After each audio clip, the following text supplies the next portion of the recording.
Tab TV presents Taking Up Space, a discussion about the arts and race in Canada, a conversation led by Rhonda Smid, owner and creator of Tab Fitness.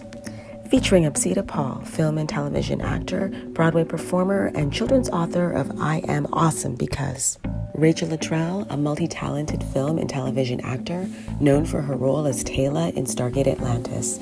She's also known for Black Panther, NCIS, and ER, and is now added writer and producer to her credits. Karen Cox is a theater maker, director, and educator. She has directed productions at Brock University and Humber College, assistant director at Factory Theater and Why Not Theater. She sits on the Teachers Advisory Panel for Canadian Opera Company and is a board member for Theater Direct. Melia DeFreitas is a multidisciplined artist. She has performed in multiple musical theater shows across Canada and has written a one-woman show. She is also a singer-songwriter. Charmagne Stevens was the assistant dance captain in The Lion King and went on to pursue her career in the beauty industry as an esthetician. She currently trains at Vitality Pole Dance and Fitness, where she competes and choreographs for many events in this city. How do we create change? How do we move forward? Taking Up Space starts now. Hi, everybody. Welcome to Tab TV. My name is Rhonda Smid, and I am so excited today to have this socially distanced round table with these amazing, beautiful Black women to talk about the events that have been happening, not just in Canada and in the United States, but all over the globe after the death of George Floyd. I think that for me personally, I was reaching out to people because I really needed to talk to someone about what was happening. I feel we are on a bit of a tipping point, that it has the same feeling as the civil rights movement. And because of that, I thought as artists, we are town criers of this society. We do comment on things that are happening in society. So I felt that it would be fitting for us to have this conversation. I'm so very lucky to know all of these women. They are my friends, and some of them I have not seen in forever. And it's just so great to have you with me. So say hey to my girls. We have Ipsita Paul. We have Luttrell, we have Karen Cox, DeFreitas, and Charmagne Stevens. Welcome, guys, so much for, thank you so much for doing this. And we are putting this together on such short notice. So I guess the first thing I want to do is just open the floor, and let's just go around and just talk about how you have been doing and how you have been coping this past couple of weeks, and what makes George Floyd's death different from all the other ones that we are aware of and that we have known over the course of many, many, many years, even dating back to the civil rights movement and beyond that. So Ipsita, I'm going to let you take the floor. You contacted me too. Yeah. How have I been doing? I feel like I'm sure all of you have been feeling very drained, sad. I don't even know how to describe. I don't know about the rest of you. I did not watch the video of Ahmaud Arbery. I couldn't bring myself to watch it. But for some reason, something drew me to watch the video of George Floyd. And I watched it, and I didn't even know why I watched it, to be quite honest. And the other day I saw Ava DuVernay, and she was speaking on it, and she made a really good point about the fact that, you watch this video and you see George Floyd's face, and you see the face of the cop as well. And I don't even want to say his name, but you see someone's life being taken, and you see someone taking his life. And I think this is the first time that we've actually seen a death like this, where you have both of them. Because I think in the past, we've only ever seen the face of our Black brothers who have, and our Black sisters who have died, and these policemen have been unnamed, or and they're actually not being seen. This felt very different. It was like you see it happening in real time, and it's just it seemed surreal, but it's very real, and the curtain was just pulled back. Yeah. So it was, I don't know.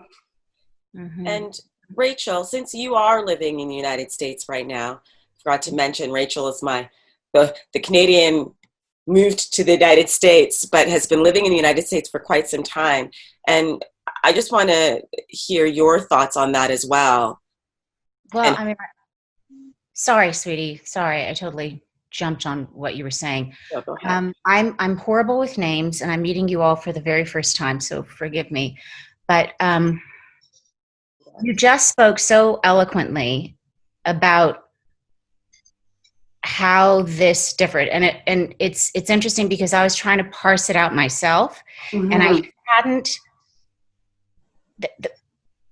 What was so impactful to me was the outlandish arrogance that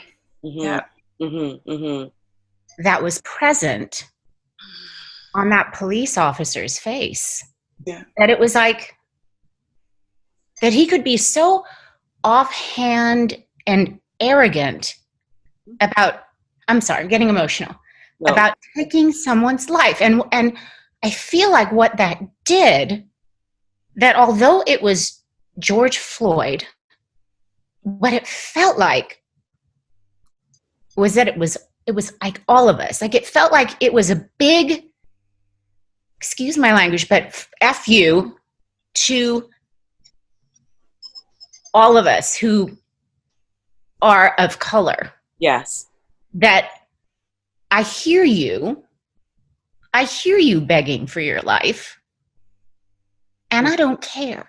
Yeah. And it was blatant, and I think that was what was so breathtaking about it. And then that on top of the fact that we know that it's on top of hundreds of other deaths and mistreatment, and then the powder keg of that we have all been experiencing this crazy pandemic where we've all been locked away and we've all been trying to deal with what that means. And the unifying factor of that, like although we've all been very separate from each other, I feel like we've all been very present with each other. Like we've been engaged in conversations in a way that we haven't ever before through this pandemic. And so when that came to the forefront, our eyes were all on it, and we were all feeling it in a visceral way, in the same way, at the same time. Yes. Yeah. Lisa, do you want to add to that? I mean, I feel like everything has been said. And I think what also makes this moment stronger were his last words. I think when you evoke the woman and the mother, everybody can connect with that. Yeah. Everybody has a mother, whether your relationship is strong with your mother or not, whether it's a biological mother, an adoptive mother, or a mother figure, everybody knows the mother. And that is a sign of desperation for such a large man. Yes. An older man, not a boy, a man, to be calling out for his mother. Yeah. And I think that triggered a lot of people as well, in connection, in general, but also in connection to the fact that we're in pandemic and I haven't hugged my mother. Yes. So long, right? Yes. We all know what that longing is and that desperation is. Yes. Amanda, I see you really, that touched you in a different way. I could see in your face that meant something, what Lisa just said. Oh, well, my mom lives far. She lives out west, so I can relate. Yeah. And I just think, it is, it could be his size is shocking to hear a larger man cry. But I just think in general, like anyone, an adult calling for their mother is very, very shocking and very just, it's just very, it just hits you viscerally. Yes, yes. So, Charmaine, what do you think, why do you think this is having such a global impact?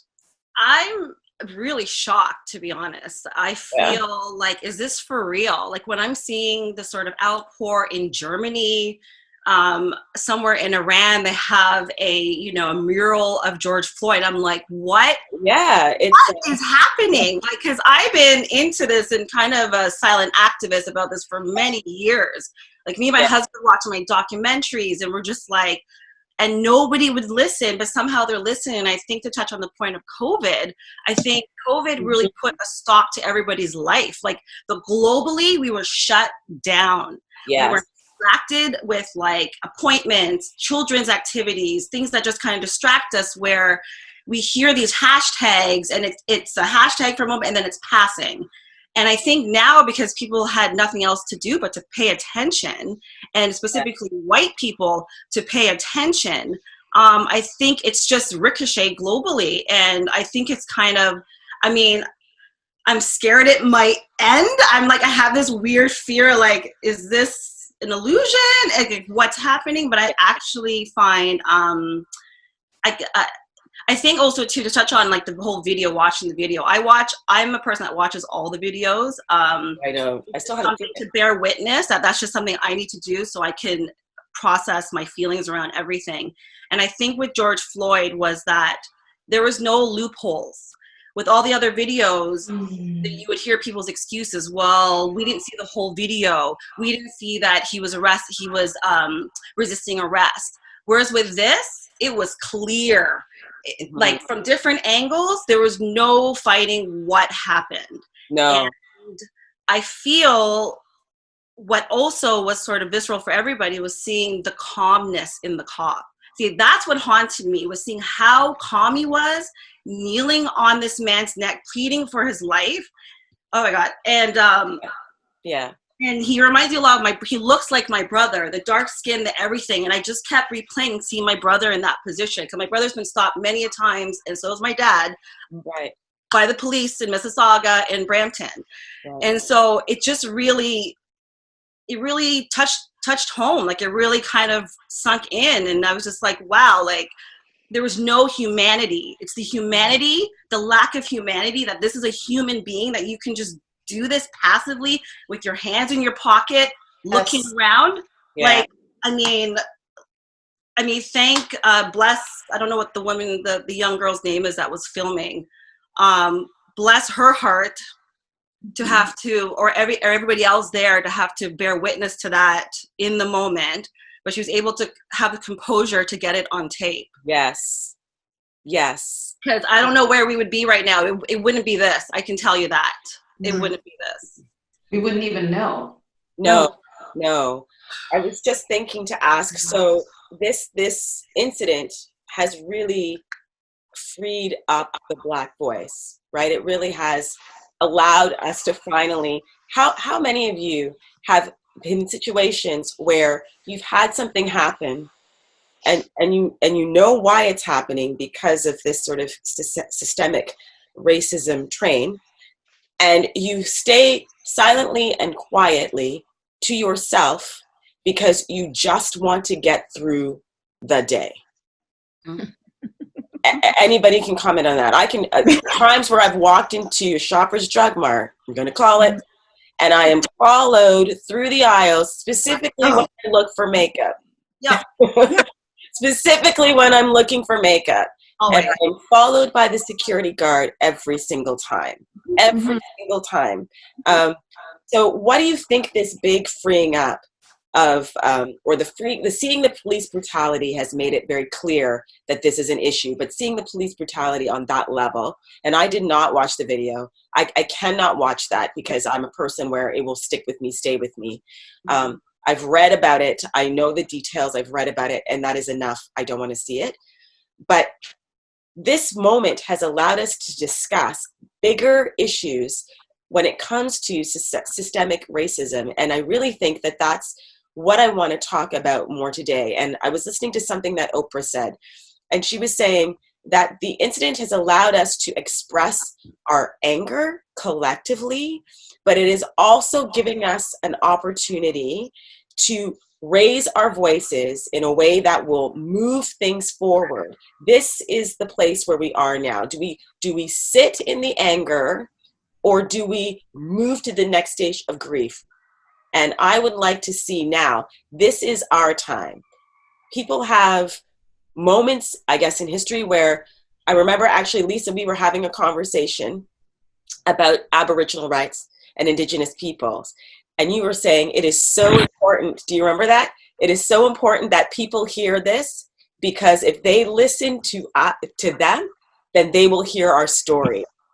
So that is why I'm like, yes, this is our time to start talking about issues that are not just about police brutality, but eradicating a system that is continually put people of color on the bottom. And so I want my white brothers and sisters to hear this so that they can become allies and make those changes.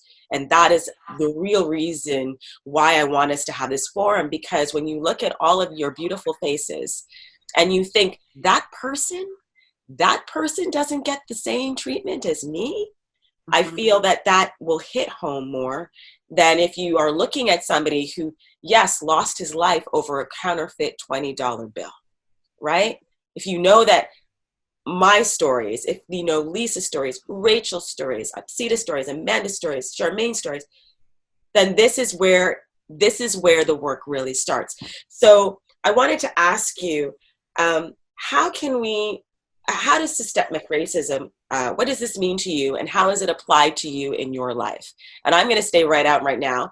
I am going to be 50 years old. So I've lived on this earth for a while. And let me just rephrase this. What was the first moment that you had in your life that made you feel different? What was that first moment? I can remember mine was in grade 4. I mean, not grade 4, sorry, when I was 4 years old. A bigger one was when I was in grade 2. But I want to hear your stories first. So Charmaine, do you want to share first? Yeah, my first memory is being about 3 or 4 years old, and I was in preschool, or it could have been grade 1, because things are hazy at 45. But what stands in my mind is that I was the only Black girl. I went to a French immersion school, so I was the only Black girl in the school. And we were told that during recess, we're not to go towards this fence that bordered the sidewalk. So they warned us that kids have been abducted at that fence. So there was a schoolyard, and then there was this grass, and then fence. And then it started happening where these boys, all these sort of white girls and boys, would kind of act like packs of wolves and kind of surround me and make sure I get towards that fence. Mm-hmm. So I didn't have any friends because I was the only Black girl. And so I just always would just do ballet or do stuff in the field by myself. I always just played by myself. But that happened every single recess. And I remember being like, oh my God, my parents are not going to see me again. Why are these people so mean to me? Why are the teachers doing anything? And the teachers did nothing. Like back then, yes, in the 70s, they did nothing. And actually that memory kept reoccurring in my 20s, in my dreams. It was really strange. It came up in sort of when I was like 24, I would have that same dream of being corralled to this fence and being worried I was going to be taken. And so that was my earliest, and then follow that up by all my camp experiences, because my parents had to work. And the camp was predominantly white. I was teased constantly, had to sit in the back of the bus, have my jacket over my head while they hurled, you're a black chickapoo, your skin is like poo, don't touch me, you stink. And I literally would be there. I would come crying to my mom every single day. She's like, I have to work. There's nothing I can do. And I remember just feeling like nobody cares, nobody understands. Yeah. Until I met this freckled little girl that started coming on, and she was teased for all her freckles. So that it was me and her under our coats with our chapsticks, our cherry chapsticks, trying to ignore the sounds of like, you guys are disgusting. Don't, you guys, like, you smell like poo, your skin is poo. And like, it's just like, Yeah, so those are my earliest memories. Pretty brutal.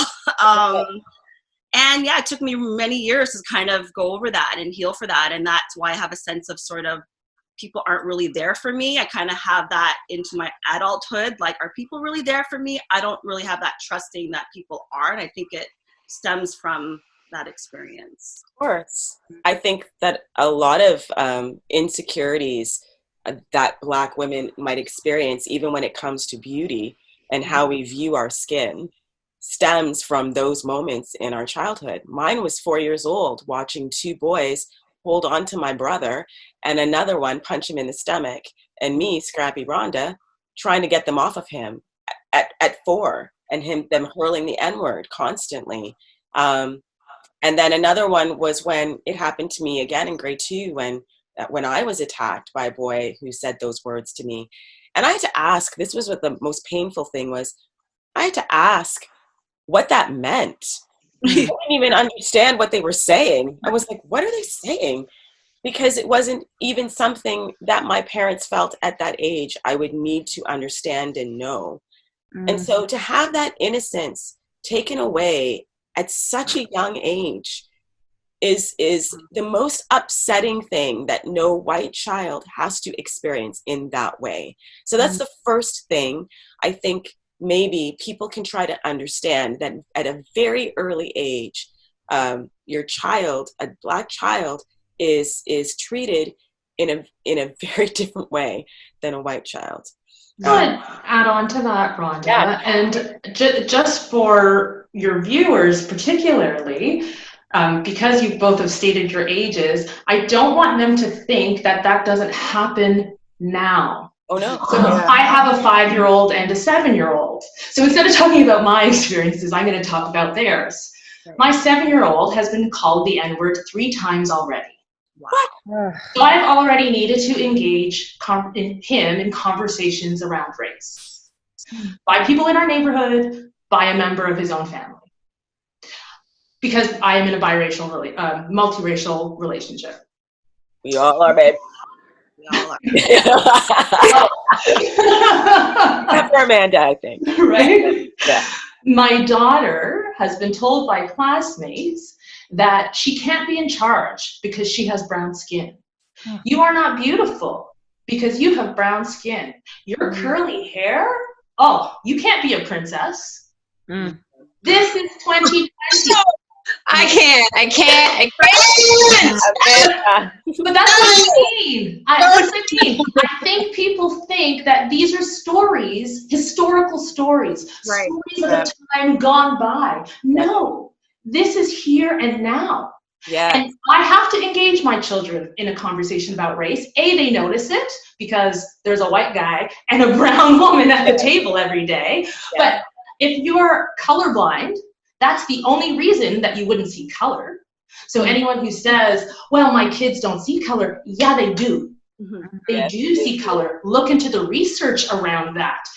Children start to notice color differences and hair texture differences at around 6 months of age. 6 months. Wow. They start to recognize like mama and dada, and therefore have biases associated with that, starting at about a toddler's age.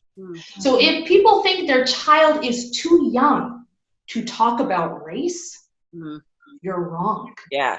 Yeah. Your children are already noticing race, and you can let the media tell your children how to uncover race. You can let society and other kids teach your children about race, or you can have a genuine conversation with your children about race, regardless of your race, because I have to do it as a Black mother. So take that on as well, so that your children aren't calling my children inappropriate things and saying inappropriate things too much. Yeah. And that's a very good point, because I've had a lot of emails and texts, and this is the other reason what motivated me to do this chat, asking how do I talk to my child?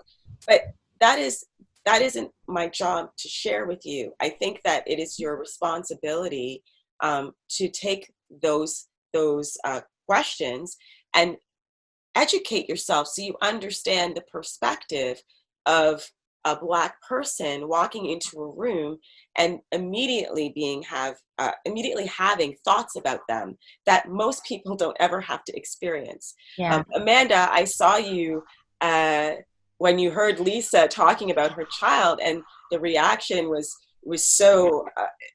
You had such a yes, I know. It was like you were like blessings.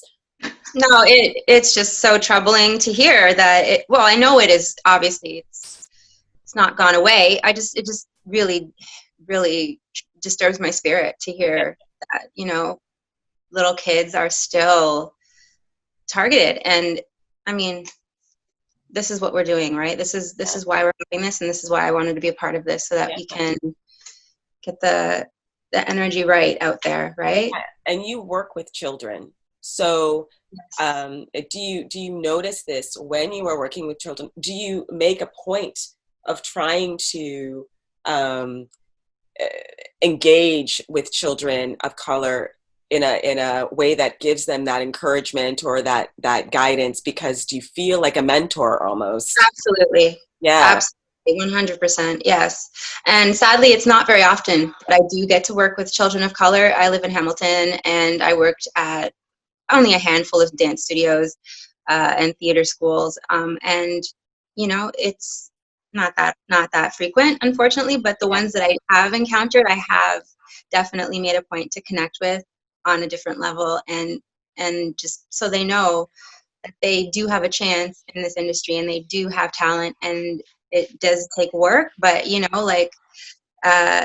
don't be discouraged by the lack of us in the room. Right. Yes. So Ipsita, because you have two girls as well, how? One boy, one girl. One boy, one girl. Yes, my bad. So let's talk about your son then. Yeah. How are you feeling about your son during these times? And do you have conversations with your son and your daughter about race? Yes. So we had a talk with them after this latest incident.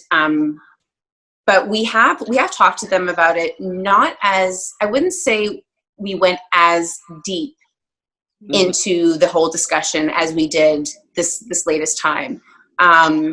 Also because my daughter's on TikTok now. So there's a lot of information on TikTok, just so you all know, that is just free to be seen. So my daughter actually said, I saw something on TikTok. And I said, oh, what did you see? And she told me that she saw George Floyd's death on TikTok. How old is your daughter? Sorry. My daughter's 9.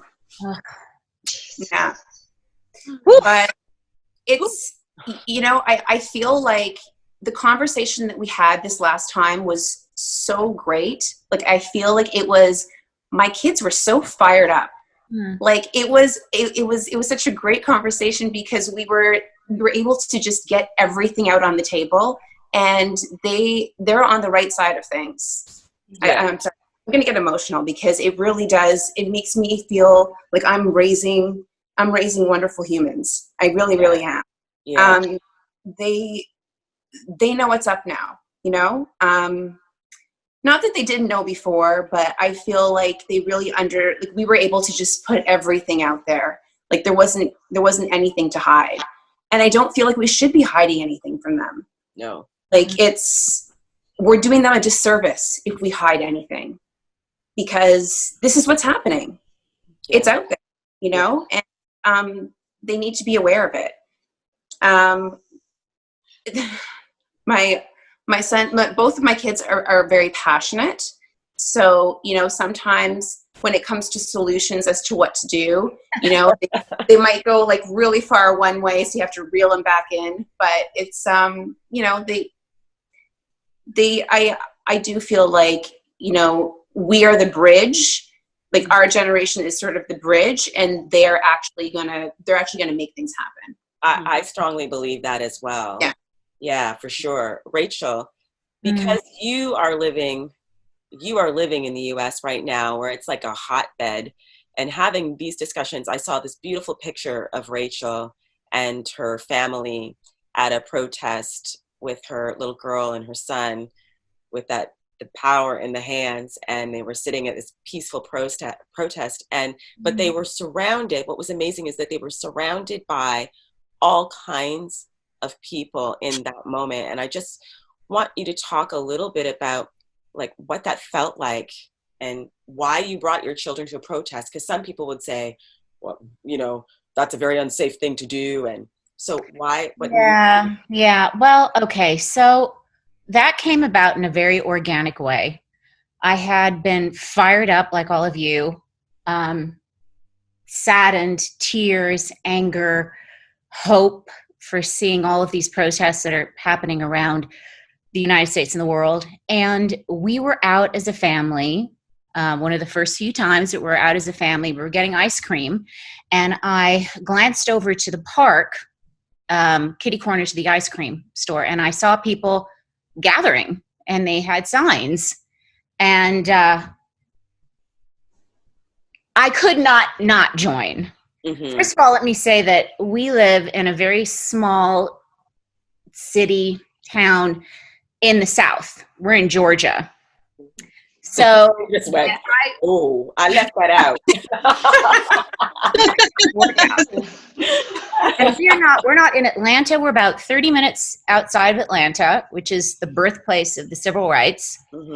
But we are outside and we were in the city predominantly white. And I saw these people gathering, and we just simply could not do it. We had our flip-flops. We were not dressed to go for a march, but we gathered. My daughter, who is 7, was like, yes. She was like, oh, she was so fired up. I want to protest. She had like her little water shoes on. Yeah. And yeah, we were not ready. So we gathered with them, and hundreds of people were there. And what is so heartening to me about this whole experience is that there, as you said, Rhonda, such a diverse group of voices. And there were as many white people as there were people of color. And we marched, several blocks. We took over one of the main streets, and people honked their horns, and it felt cathartic. It felt amazing. Yes. It felt incredible to be a part of that, and to be raising our voices, and to be holding my children's hands, and to let them know. I know.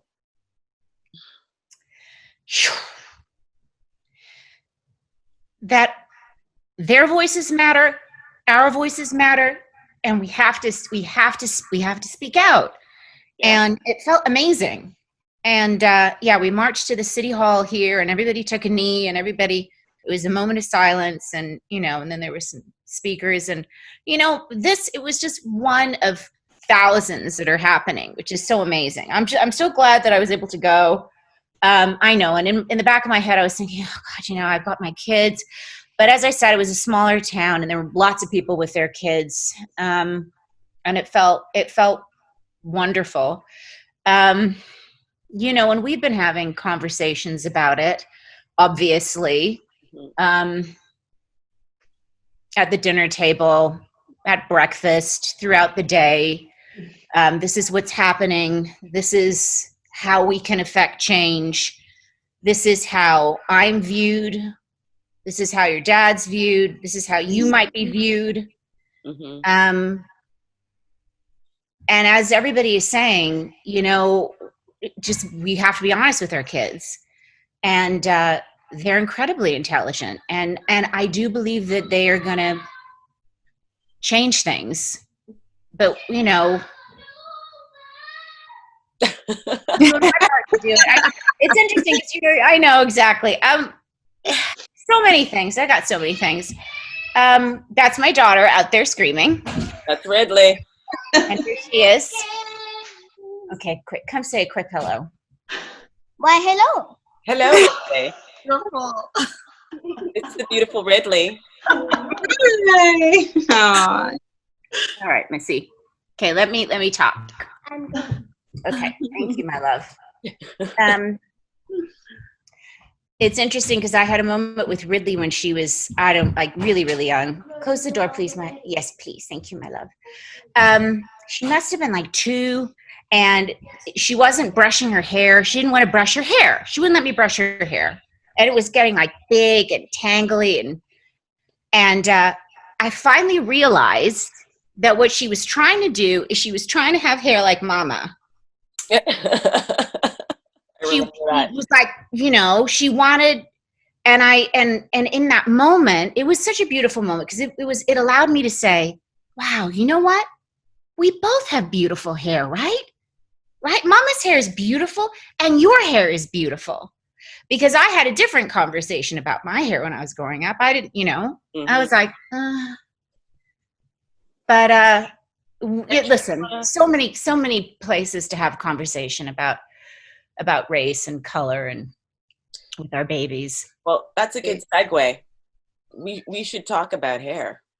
We might as well talk about hair. Oh Lord, do we have time for that? Rhonda, I was so down with it. I just Great. We should talk because I know, like, I want to talk about artists and getting to that story, but I think so much pain comes from Black women when it comes to our hair. It's an unfortunate thing. Right now I have braids. Lisa, you're natural. Charmaine, you got your braids and things going on. You got your beautiful scarf. And Ipsita was like, I just shaved mine down. But the thing is that hair for Black women is a topic that has a lot of, I want to say, racial sting to it. There's something about it that is, can be shameful, can be, help me out, guys. Am I right here when I Absolutely. I have a friend right now, I'm not going to say her name in the business, but she is at the moment a natural because we're on quarantine. And how wonderful for her to have finally seen her hair for the first time in I don't know how long, because she always has her hair in extension or in braids or in a wig. And she believes, and this really broke my heart, that she won't work if she doesn't have this hairstyle or whatever. And I'm getting chills right now speaking about it because I'm finally in a place where I mean, everybody's texture, curl pattern, length, it's different, right? So everybody has had their own different ups and downs and experiences, but we all have had something and we've all had to grow from that. Do you know what I mean? And I just, my heart aches in that moment for her. And I just didn't know what to say. And we were in a hurried conversation and I was just like, no, can't think that. You have to know that the world is changing. And I was recently working with a director that was, thank God, she was like, oh, I need to see her. Oh, your curls are so beautiful. Oh, show me something different for a change. Thank God. Oh, like she was grateful to see, because I had been wearing my hair straight for a long time when I was rehearsing with whatever. And then one day I decided just to wear my hair curly. And then that's what she said. And I'm like, boom. Like, people need to, that is the stigma, and that is that entrenched thought that not all of us have, but a lot of us do have. And I had to get over it myself, and I'm still getting over other issues, but that's what I just had to say, that because it's real. It's a real thing. People think they won't work if they don't have a Eurocentric hairstyle, or if they don't have, and most of the time you don't, but like that's the thing, most of the time you don't. Like, my hair is like Rachel's, and almost every single like show I've done on TV, I would come in and they were just like, oh, we have to straighten this. It's like, I don't know, it's like we have to straighten this. Yeah. My hair would always be straightened, and there would always be this talk about my hair like I wasn't in the room. Yes. Like, people are just like talking like around me, and even if I go into an audition, it'd be like, okay, we'd like to see her back, and this time, can her hair just be straight? It just got to the point where I was just like, I'm just cutting my hair.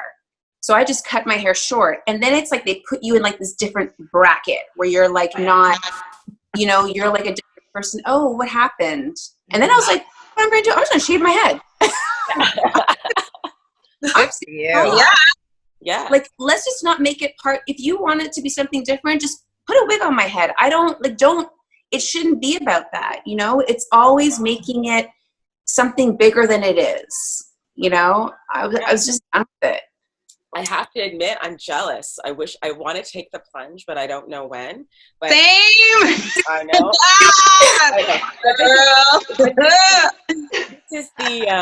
This is Just hair. It is, but I'm going to talk about something serious when it comes to hair and what happened to me. And I think Charmaine may have been there. Amanda, you might have been there. I was definitely there. Yeah. Part of the push in Lion King. You were part of the push with me, right? And Yeah, I remember that. yeah, that push actually almost cost me my job, right? It was like, why are you bringing this up? But I'll tell you the story really briefly. So a lot of us were experiencing hair loss and significant hair loss, which I'll show you a little bit. Significant hair loss due to the rubbing of cranks with the showpieces. And this is one of the reasons why after I had my daughter, things happened with hormones. And then I just decided I'm going to wear braids because this can't really be corrected. But I went to the head of hair and I talked to her about what I believe was happening because my hairdresser had pressed for me to get some help. And I was vilified immediately.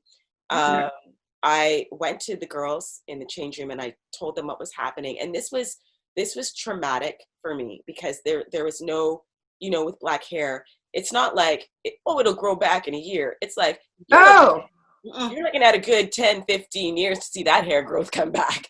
And I was losing my hair.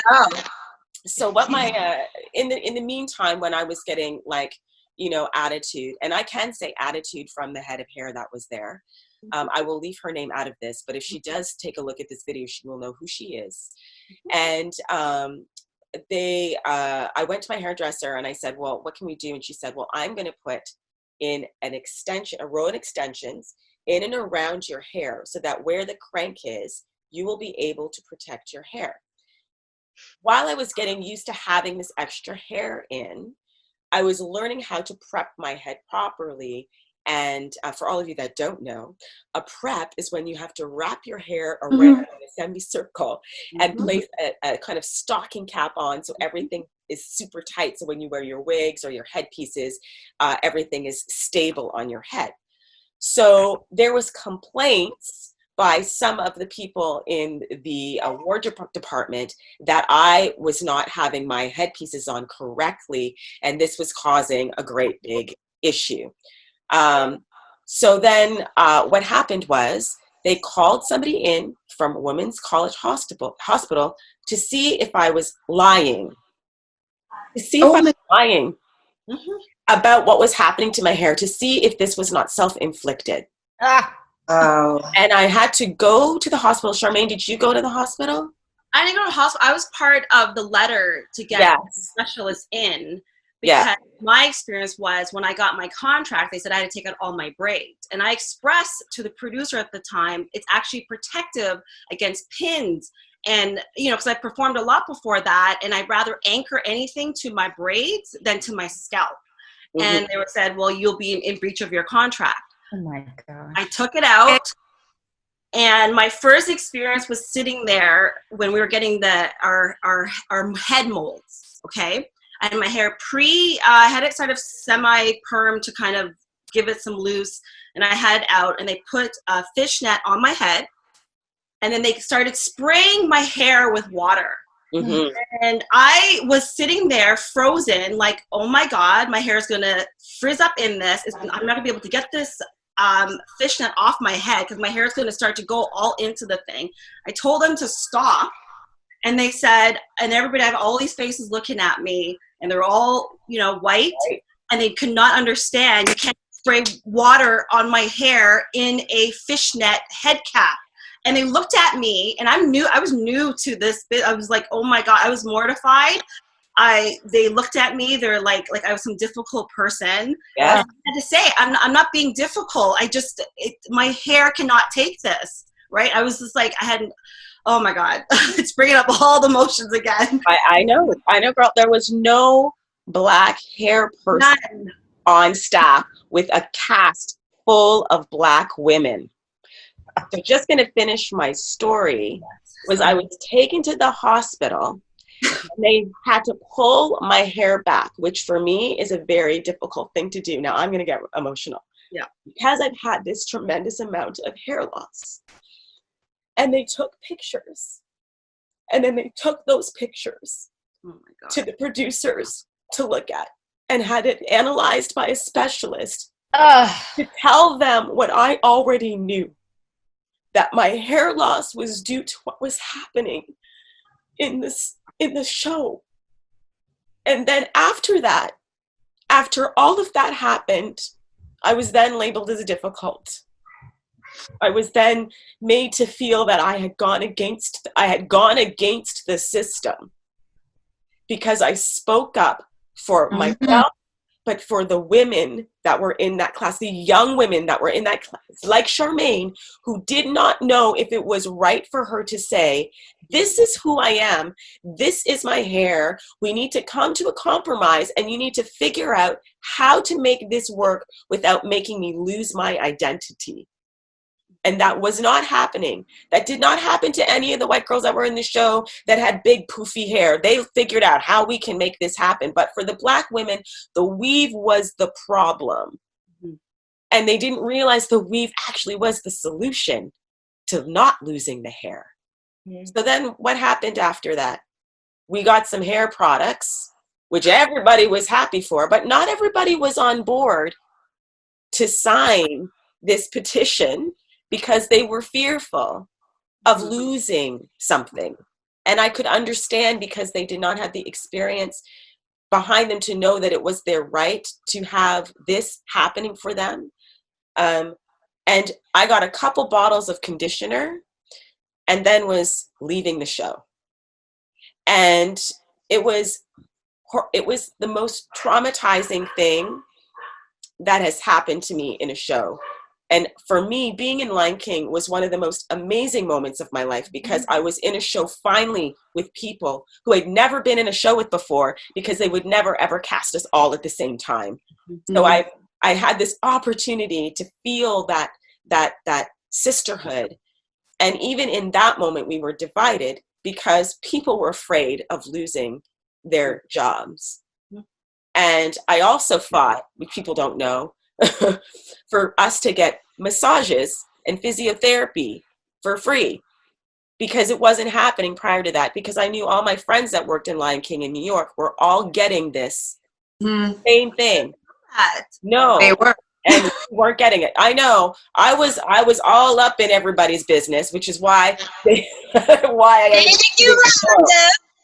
Oh, and while all those kids were coming up there going, oh, we get this massage, we got the hair products and everything, they had no idea that this bitch did it, right? That I was the one that was giving them, the opportunity to walk through a door.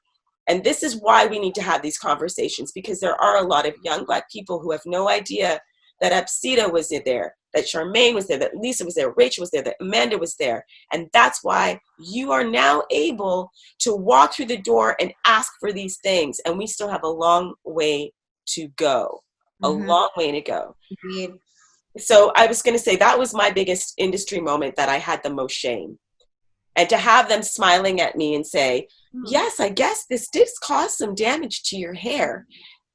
I was like, so that is why my hairdresser, Gloria, ended up coming to the show and started helping people with their hair. Do you guys remember that? Yes, I remember that.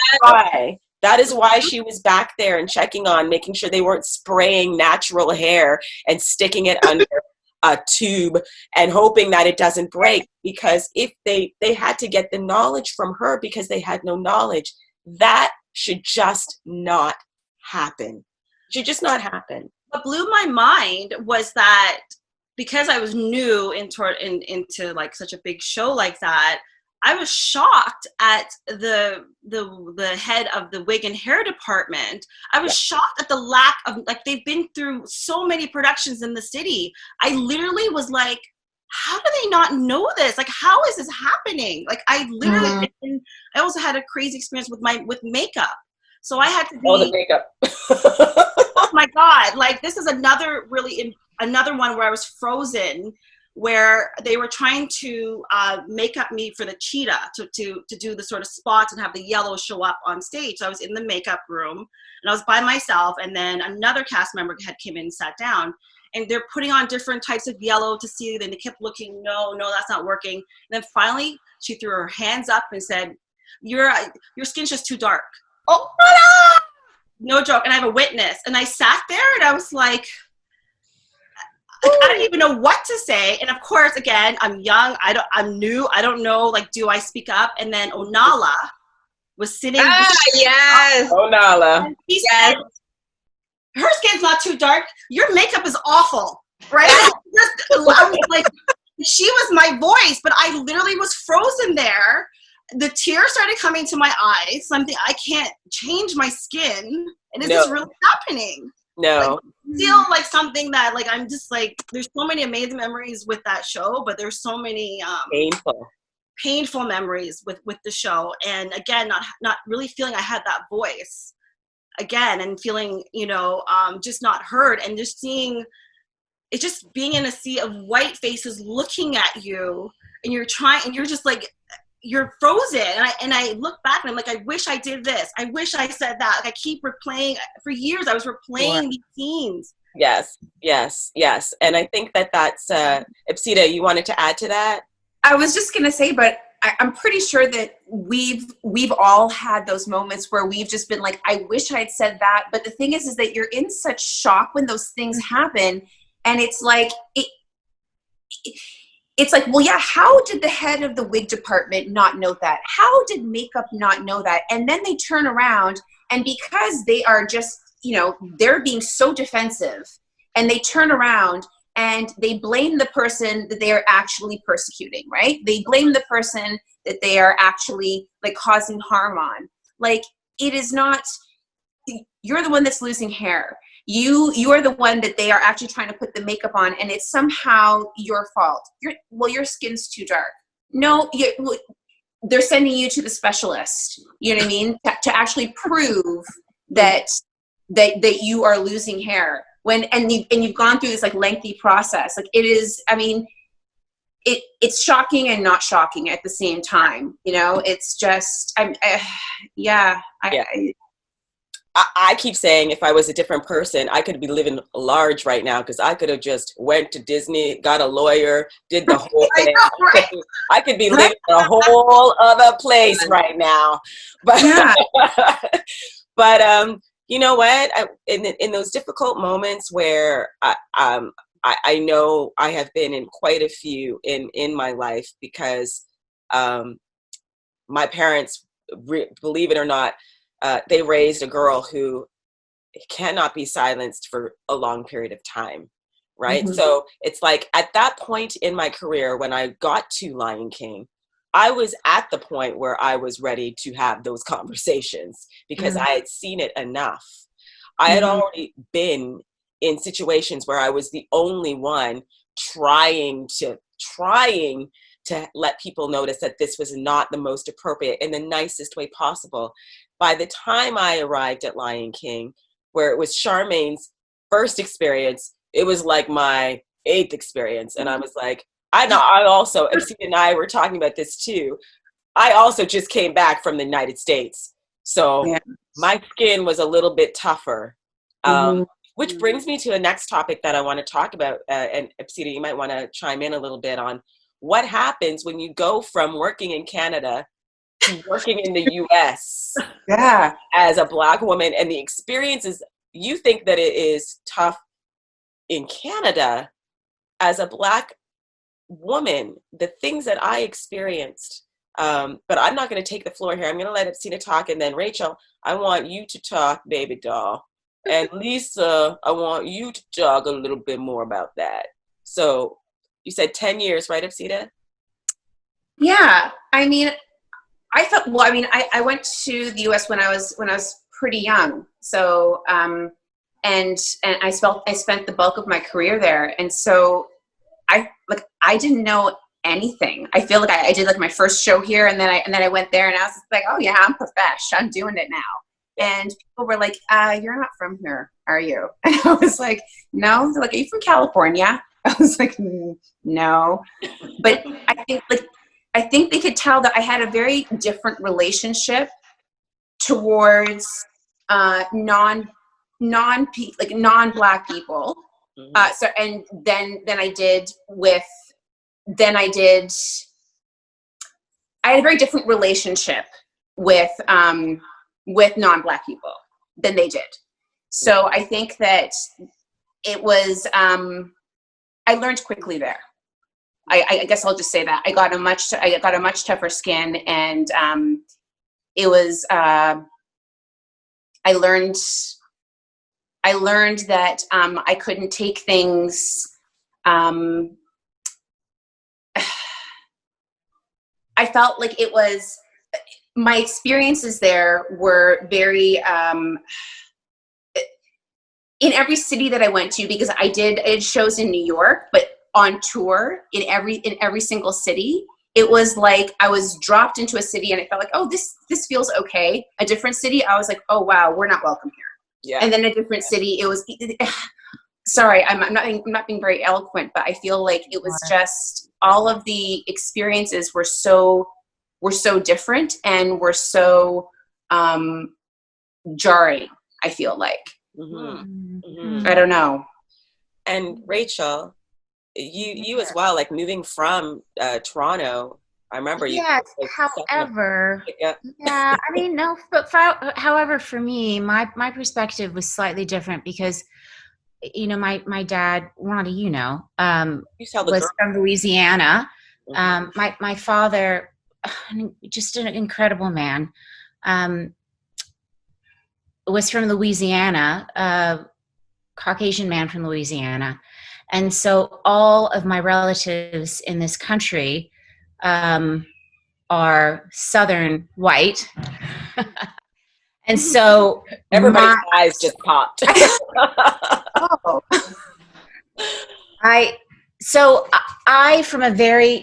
I need you to close the door, my love. Okay. I need you to close the door. From a very young age, I was steeped in the difference between being in Canada, and then this is my son, hello, who is not going to leave us alone. Angel, this is very important. I need you to leave me alone for just a little bit, okay? The experience of crossing the border as a kid, because we did it habitually. We went to go visit my grandmother, and mainly my grandmother in Louisiana. I always felt like as soon as we crossed the border, and it was unspoken, but my sisters and I, we knew that we had to step it up.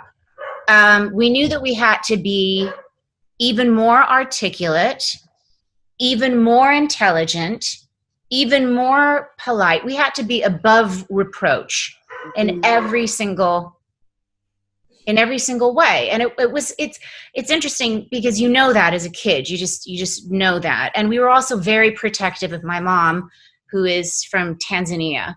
Like, I remember I had to, like, we were watching her always. So when I moved to California, I already had this experience. I also want to say, it's not that the States is more racist. I really don't think so. I think that it's just more overtly so. I think it's just that it's not as hidden. Yeah. Mm-hmm. Like, they're not going to hide it. You know, if we walked into a restaurant and people would stop talking, and you'd get that look, you get the record. Yeah. It was just you just knew. And in Canada, maybe you just didn't feel it as much because it wasn't as overt. But my experiences in the States as an actress were not bad experiences. I remember the first thing that I understood. Yes, my angel. I need you. Yeah. what was so evident to me was that there was just there seems to be more of a divide. Like there seems to be like more. If you are a person of color, you're more likely to be hanging out with people of color, people, Yes. you know, and if you are Caucasian, you're more likely to be hanging out with people who look more like you. I mean, that seems to happen more here, a lot more here than it does in Canada.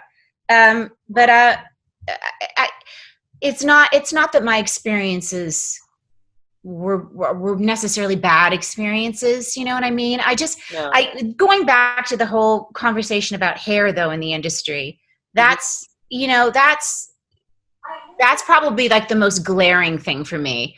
You know, where I felt different, or where I felt the necessity to, you know, internally kind of feel embarrassed or ashamed of what it was that I was bringing to the table. Because yes, it was like, you know, always your hair always had to be straightened, or they didn't know what to do, so your hair was pulled back and put into a bun. Yes. The bun was very popular. Right. Yeah. Right? You're telling me, yeah, you know that. Exactly. Yeah. Or just styled very, very badly because you have someone who does not know what to do with it at all, and you're trying to actually help them along, but they're so defensive because they don't know what to do, and so then they something horrible, and then they get frustrated and they end up doing something, and they're just like, okay, and then I mean, I had an experience, like, I'm not going to name the show, but it was just like last year where the director wanted to see a picture of my hair before showing up. And I sent a picture of me with my natural curls, and it was kind of like, the reaction was, ugh. Can you make it show up with it straightened? Not that they would do it on set for me, because no one's going to, you know, you got to do it. So I showed up, and it was an exterior shot, and it was raining. And I'm like, oh no. Right? I'm like, this is going to be much better. But no, they wanted it straightened, and then they were kind of like, we'll piece it, we'll wear it open, straightened. And I'm like, you can't do that, because it's just going to get bigger and bigger and bigger. And it did. And then they ended up putting it in like some weird like bun in the back, and it was just fuzzy all over the place. It was just like, I can't, like, mortified. I was just like, oh my God, I can't believe I'm still having this experience. Yes. Conversation, you know, like just surrounding all of that, and it's like, and shouldn't hair know, like, if your hair is the job, like, and water touches it. I know, and I feel like the you know, our hairstylists know both hair textures, like they have to know. And so I don't know, it just seems like it's such a no-brainer. Why are they not in the trailers? Why are they not in the, you know, in our theaters? Like yes. Why are they not? Why are they not? That's Lisa, do you want to speak to that a little bit? Like, why are they not in the industry? Why do we not have a black hair person, a black makeup person, especially in a show where it is like, you know, predominantly black women, and we are very sensitive about our hair, you know what I mean? And rightfully so. Yes, exactly. I mean, why? Because, well, I think that speaks to the systemic racism piece that you were talking about. I feel like the people who do the hiring for those positions, it wouldn't even cross their mind to consider hiring a black barber, a black hairstylist, because they probably can go both ways. Yeah. They only are thinking about their perspective, which is a white perspective, and people who can cut their hair and do their hairstyling. And I would say, as someone who doesn't do musical theater, someone who did straight theater predominantly, that it's also beyond like the technical requirements of our hair. I did historical pieces, and it's like, have you done the research for me? Too. It's not just about sticking a wig on that's a black version of your wig, especially when I'm, you know what I mean? Especially, and I am going to name the show, especially when I'm doing Cat on a Hot Tin Roof. Okay, cat on a hot tin roof. She's the hair person, the costume designer said, we're gonna put a wig together that has cornrows in it. Okay. I'm like, I'm sorry. I work in the house. Yeah. I get it. I get it that I'm a servant, but I'm a servant that works in the house. Historically speaking, I'm not gonna have a full head of cornrows. No. So, so I went and I did the research and I pulled out the photos, and it was my second job ever at a big company. And I was talking to my voice teacher. She found me on the steps crying because I had done all this research, and I was like, I don't know what to do. And she very kindly took it upon herself to go to the designer and go to the hair department and voice my concerns for me, which I'm very grateful for. Yeah. And then they proceeded to pull me aside and say, that was super inappropriate that you talked to her. Oh You my should talk to us directly. How come you didn't just talk to us directly? I was like, because of how you're talking to me right now. That's why I didn't talk to you directly. Isn't that kind of obvious? Yes. But the defensiveness is real. The inability to take accountability and responsibility for us and for just do your job. Like, the full scope of research includes us. We are part of history as well. Yeah. I don't want to be a brown version of your history.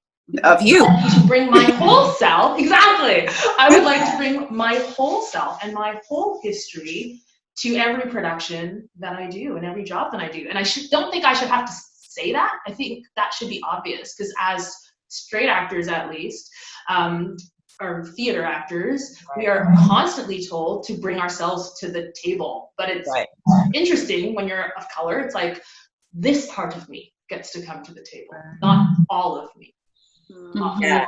Yes, and I completely agree with that whole idea. And this is where the stigma of having braids, having braids looked at as being something that is low class or low brow, or not sophisticated, and it is why I choose to wear them, because I want to go against that narrative. I'm like, I'm a very sophisticated looking person, and I do have braids, and I think that fighting against that a little bit is, I've had somebody ask me at a commercial audition, would I be willing to take out all of my braids and then get my hair straightened, and I was like, well, first of all, I just got my hair done. Yeah. And that's all. For me to take out. Right there. No. Do you know what I mean? That's going to cost me money. You want me to take it out? That's going to cost me money. And then you want me to put something else in that is more reflective of how you feel I should look for you. I guess I'm not getting this job, because my answer was no. I don't. That's the sad part. Yeah. And that is exactly it. Amanda, do you want to comment on that? We lose our job. I want to say things are changing. Can I just say a couple things that I have noticed that have made me smile, that have made me feel good as a Black person in theater and in the industry? I have noticed people doing their research on, there are companies that provide various colors of tights now. Yes. Over in the States, of course. And I have noticed wardrobe personnel doing their research and trying to color match their hardest and their darndest. Yeah. And, relentlessly trying to match colors in that respect. So that's a very small thing. But it really, as we know, it makes a difference, because you're not wearing the same color as our Caucasian counterparts in the cast, and I have done that. I have had to do that. Me too. Me too. Yep. Picture this: beige tights on the bottom, lovely chocolate on the top. Makes your legs look great. Yeah. And at a very prestigious Canadian theater, I won't say the name, but we all know. I actually had to go to them and explain why this did not make me feel attractive. That they had the power to make all these amazing, beautiful garments, but yet I still had to ask them to try to color match my tights when they have all kinds of dye in the building. And then they created a Rhonda Roberts dye, which they then go on to use for other people of color. Amen. Oh, You know? yeah. You know, so that they could use that, I was told, because it had not occurred to them in that moment that it could be something that might make me feel like I was marginalized or that I didn't matter. And so I had to break it down. Can I just also say that I worked at the Shaw, and that was the first time a designer drew me as Black. Yeah. Wow. I remember seeing the sketch during a design presentation, and like I didn't hear anything else after that because all I could do was stare at that picture. And I was like, it looks like me. And I talked to the designer after it, and I'm like, it looks like me. He's like, yeah, of course it looks like you. It kind of looks like you. And I got screamed. I was like, and I had to tell him, like, I've never had a designer draw me. Draw my character sketch to look like me before. And I think it's the devil's in the details. Yeah. So it's often these small things that either dehumanize us or celebrate us and make us feel relevant and seen. Yeah. You know? Yes, definitely. Ipsita, you were going to add to that too? Oh no, I was just gonna speak on the tights. Like, go ahead. I've had to do the same thing, and same thing with underwear. Like when I've been wearing like revealing costumes, and we all get our little underwear, and my underwear were not meant for someone like me. They were meant for someone else. And I would get in trouble every night. Oh, your underwear's showing. Well, they're showing because they don't match me. Yeah. So why don't you dye the underwear so that they're not seen? And then after months and months of still getting the same note, then they finally decided to dye them so they wouldn't have to yell anymore. Yeah. And you would think that would be something that would be the logical step, right? That they would recognize that, of course, it's going to be seen but it really isn't. And so that's the other reason why I'm doing this, because I feel that people need, even though there are those wonderful pockets of companies that make that effort, and I have seen that as well. So thanks for bringing that up, Amanda.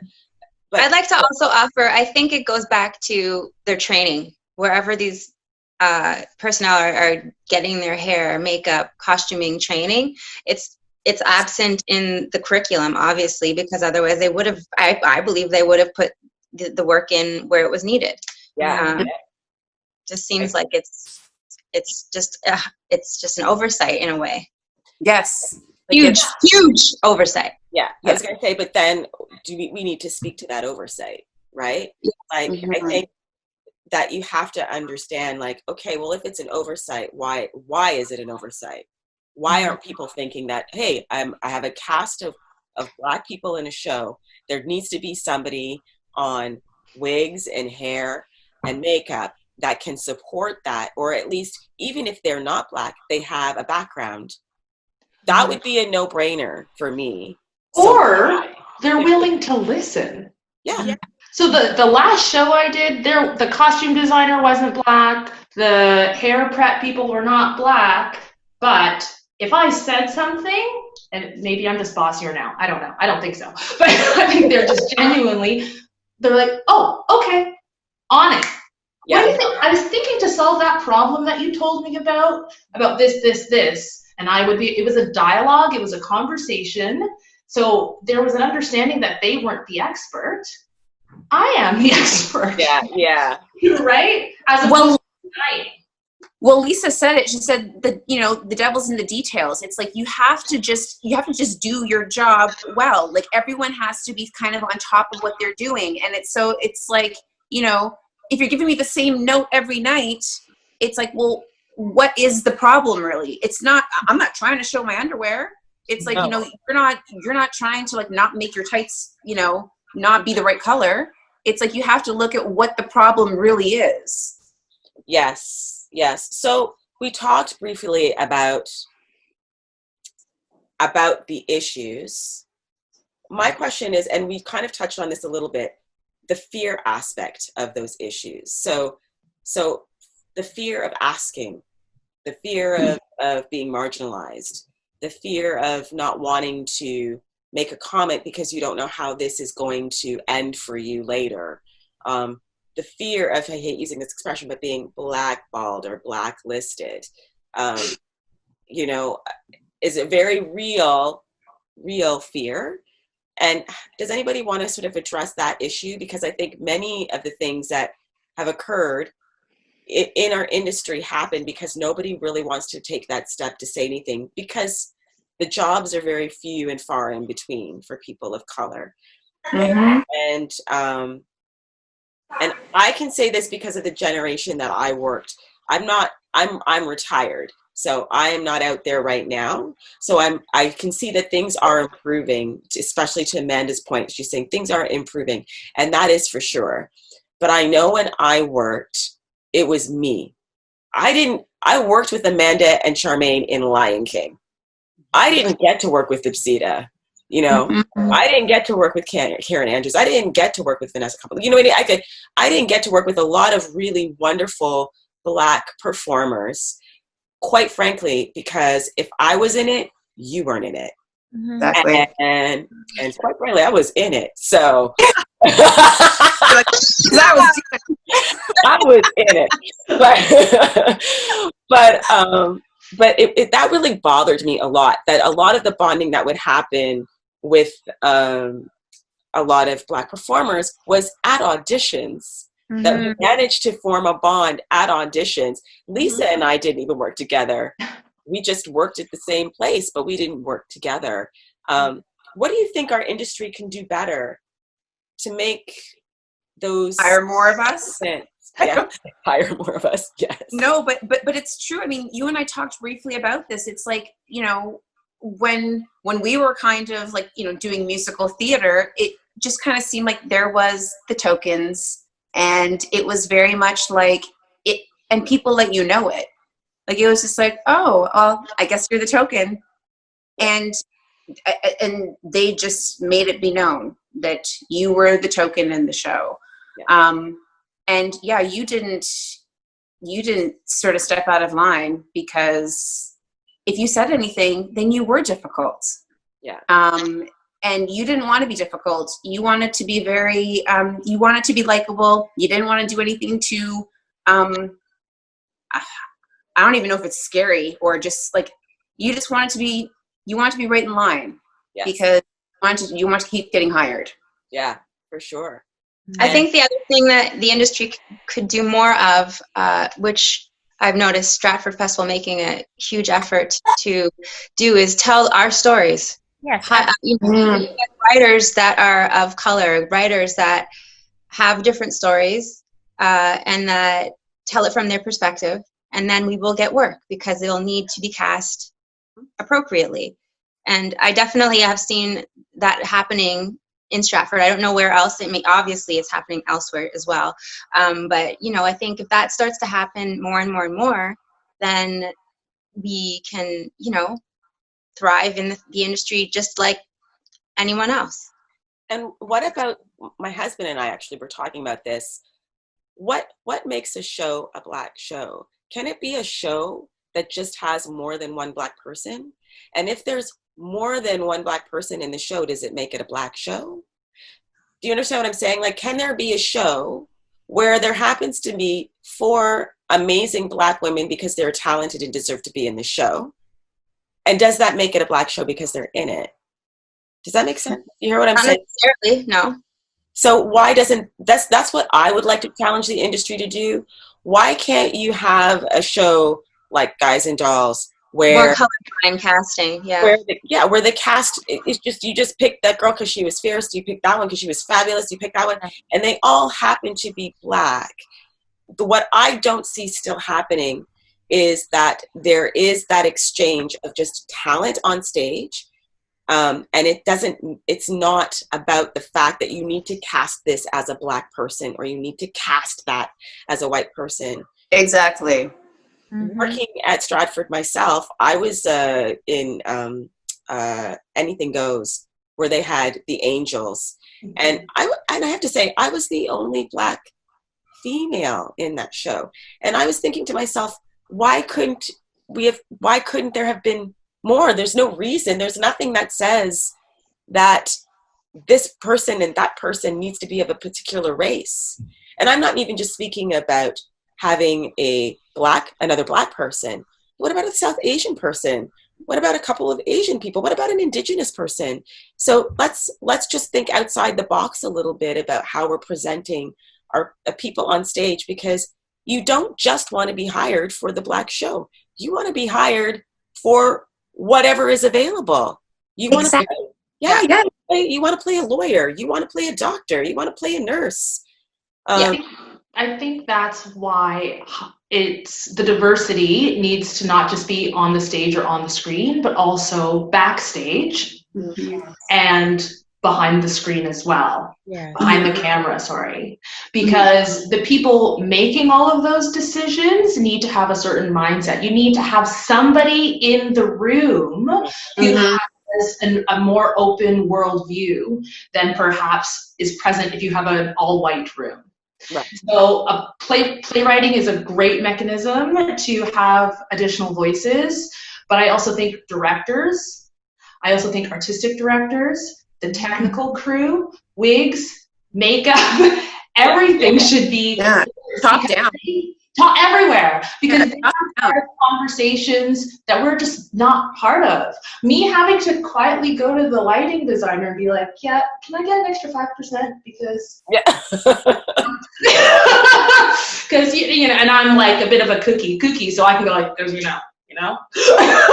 they get it. But that could also be a conversation the lighting designer A, doesn't have to have because he's done the research, or B, a technician has noticed and then is like, hey, just want to bump her up 5%. Do you know what I mean? It shouldn't have to fall on us all the time. Right. In regards to casting specifically, as I move into direction, I think my theory on this is that as people of color, when I'm like reading a play 50 gazillion times and like doing my research on the play, I get a sense of the energy of a character.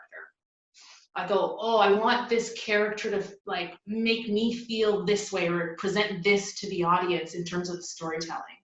I think a lot of white directors or white people involved with casting get a picture in their head. And that picture is usually someone they know, or someone that they've seen through media. It's usually a white picture. Essentially is what I'm saying. And so when someone comes in who might present a different version of that energy, they're not able to see beyond the picture. They get stuck there and can't open their mind enough and have maybe a slight shift in that picture that they want to create on stage. Instead of seeking energy, the untactile, they're stuck in the visual. Yeah, definitely. So what are some like sort of actionable items that our industry can improve on? Just speaking as artists, because I know some of us are retired, some of us are in it. What are the things that you think going forward could be valuable to hear if anyone happens to be listening that is a director or a casting director or a camera person that they should take away from the discussion? That there are so many diverse and rich stories that are not simply told from a Eurocentric perspective, and that there is a massive audience for that. I mean, let's talk about the financial. Let's talk about the audience that simply is not being tapped. And I think it's just enormous. And I think that, that people need to focus on that. There's just a huge body of storytelling and unspoken stories that have to be told, that people are craving, and that there is a massive audience for it.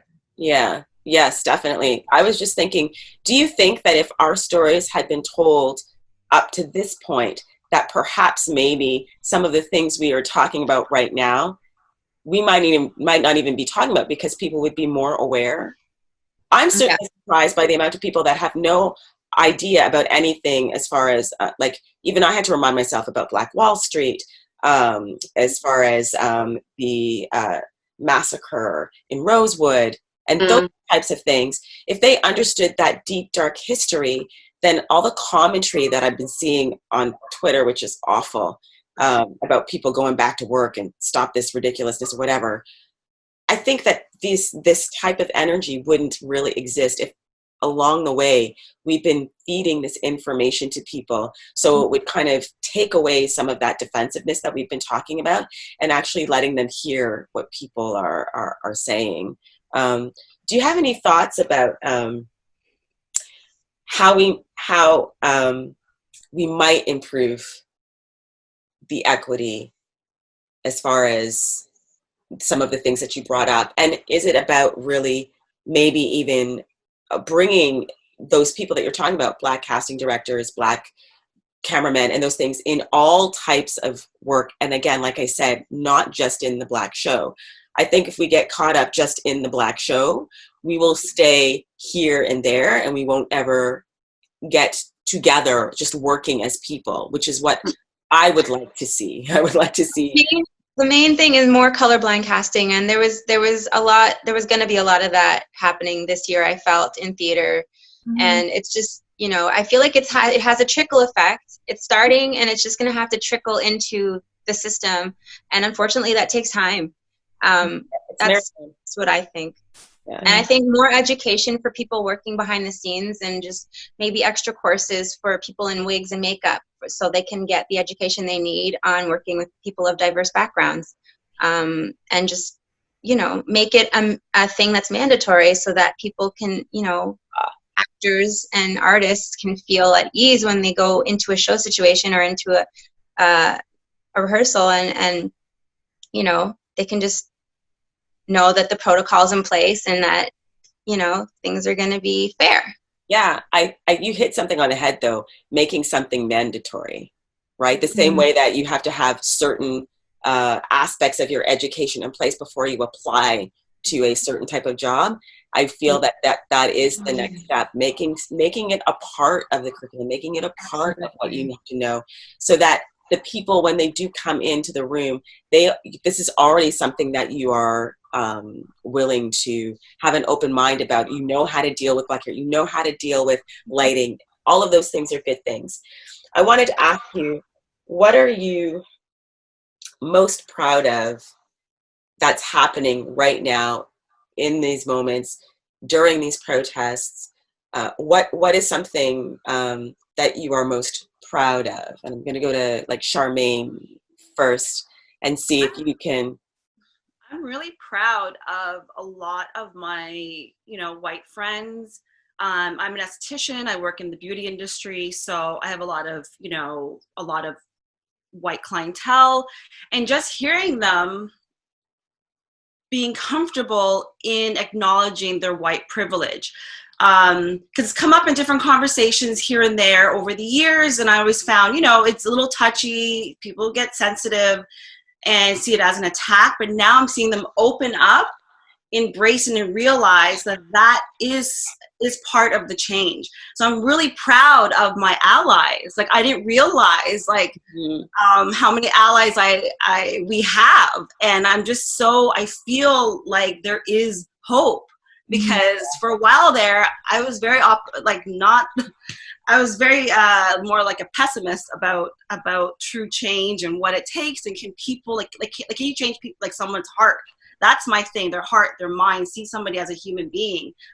But I'm seeing it, and it's beautiful. It's actually beautiful, and the conversations they're having with each other, and where I have to feel like I can step back.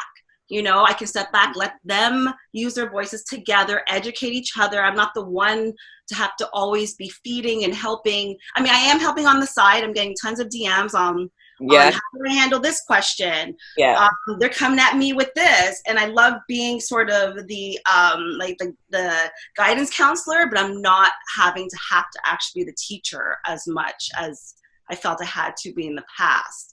And so I'm just I'm still in shock. To be honest, I'm still like digesting the movement, and that's what I'm really proud of. I'm really proud of the conversation happening. Difficult conversations are happening amongst, white people, because essentially it is a white person's problem. Like, I know people don't want to. It's hard. It's hard to say that, but it is. So they need to help each other overcome that. And yeah, I find it just a beautiful thing right now. Yeah. And I hope it continues. It's not something that we as a group can fix, but I believe, and the reason why I wanted to have the 6 powerful women on is something that we can talk about and bring some light to things. You need to see that pain, and you need to hear that pain to understand how it is affected, especially people who you've come to love and admire and respect. But to know that pain is existing, which is why I put my post out, which so many of you responded to what I said. It is that just because I am smiling and I am nodding and I'm in agreement, does not mean that underneath that, like Maya Angelou says, I wear a mask, right? That mask is my protection. It allows me to function and move, but all of my moves are calculated because of all the things that have happened in my past. Does anybody else want to add to, like, what are you proud of right now that's happening? I agree totally with you, Charmaine. Exactly. Yeah. I mean, I absolutely agree with what you're saying as well, Charmaine, and you too, Shawana. What I'm most, I just called Shawana. I had conversations with a friend of mine called Shawana. I'm losing my mind. Rhonda. All right. My mom's losing her mind over here. Rhonda, good Lord have mercy. The diversity of people who are speaking out, the diversity of people who are protesting, the massive amounts of people who are protesting, the fact that it is not quelling, that it is continuing, the fact that it's gaining momentum, the fact that it is spreading throughout the world, the fact that everybody seems to be, not everybody, we know it's not everybody, but a massive amount of us seem to be unified, that we are starting to become unified for our ask for equality, our demand for equality. And I'm so moved by that. I mean, it just, every time I see these processes of people, and it's just diverse groups of people, it's amazing. That's what I am most proud of and inspired by, and that brings me so much hope that this is actually going to affect change. Yeah. I mean, it already has. It has affected change because, Charmaine, as you said, we're talking. People are talking now in a way that nobody did before. Yes. People are educating themselves. I mean, I had a comment on my Instagram page from this lovely older Caucasian man who was like, I didn't know. Like I didn't understand. And thank you for what you're saying. And I look forward to hearing more because I want to know more. And that's amazing. Yeah. That's just amazing. Yeah. And wonderful. And that's what I find so amazing and so deeply moving. And I'm heartened by it. I may have to sign off soon, guys, because I've got another meeting. That's okay. Yeah. I want to actually leave it there. I want to say, does anybody else want to chime in on what they're most proud of? I would just say that I'm really proud of our entire community banding together and to take the space and to voice opinions about all of this. Yeah. Because I've heard some instances of it's just in the US, it's just in the police, and all of the people have risen and said, no. Yeah. Fearlessly. Because there was a time where we would all be like, oh, that's what they think. And not say anything out of fear of repercussion. But it seems like that fear, either we've just had enough of the fear or something has happened, and that fear we've moved it aside, and we're actively voicing and taking up space. And I think that is so important in this struggle, in this journey, that we take the space fearlessly. I love that image. I love that image of taking that space, because I feel like when we're in a room, we do not take space. We tend to just kind of follow along and play nice. And like Trevor Noah said, there is no right way to protest. There is no right way to do it. You have to let your voice be heard. And I would say that I'm most proud of that. I'm most proud of being able to reach out to people and say, hey, I need to talk about this, and know that it's my anger, my sadness, the shame that I've carried my whole life, to hear other people's stories so open. And even though people are using social media as that platform to make those statements, that it's so open and raw, and I didn't feel alone. And then once I got all of that stuff out, I knew that it was time for me to then, I needed to take up space, and I needed to stand up in places where I knew I could reach out and make an impact, and actually say, hey, if you want to talk about this, I am here to talk to you about this. Are you ready to listen? Because I want to talk to you in a way that I think that we can both get something really good out of here. Because I know what your perspective is. I live it all the time. I'm a Canadian. I grow up in that perspective. Now I want you to hear what it's like to have two perspectives, right? My perspective as a Canadian, but then also my perspective as a Black Canadian. And I think people are willing to hear that. So I'm proud of, like you were saying, Charmaine, my allies, my white friends, my the people who have texted me and said, Ron, I want to learn more, because that's what inspired me to do this. Because I said, if I put this out there, you can hear these voices, not just my voice, but hear the voices of women that have also been affected by what has happened in a most profound way. And Ipsita, I want to see, do you want to say anything here? Amanda, do you want to say anything to end that off? I just wanted to say I'm proud of the youngins protesting, my little sister, trying to, raise awareness. They're educated and they're fiery, and I love it. And I'm just so proud of all the youngins out there that are, doing their due and taking up the torch and running with it. And I just think, it's inspiring. Yes. Yes, it is. Sita. Yeah, I would just say that same as Lisa, I'm so proud of all of us taking up space and really taking this time and using our voices, because I think that that's so important. We have not done that, and this is the time. This is the time. Yeah. So I just want to thank all of you for spending this time with me. It has been a long chat. I know it doesn't feel like it, but I looked at the time and I was like, no, we've been talking. We have been talking. Thank you so much for everything. Thank you. For agreeing to do this with me. And I've admired all of you from afar and close up. I feel so privileged to be in your presence and to share this conversation. And I hope that we can just actually get together and talk about some other stuff, because this has been so fun. Thank you so much for joining us on Tab TV. And it has been my absolute pleasure to spend time with each and every single one of you. Thank you so much, guys. Thank you, Rhonda. Thank you, Rhonda. Thank you.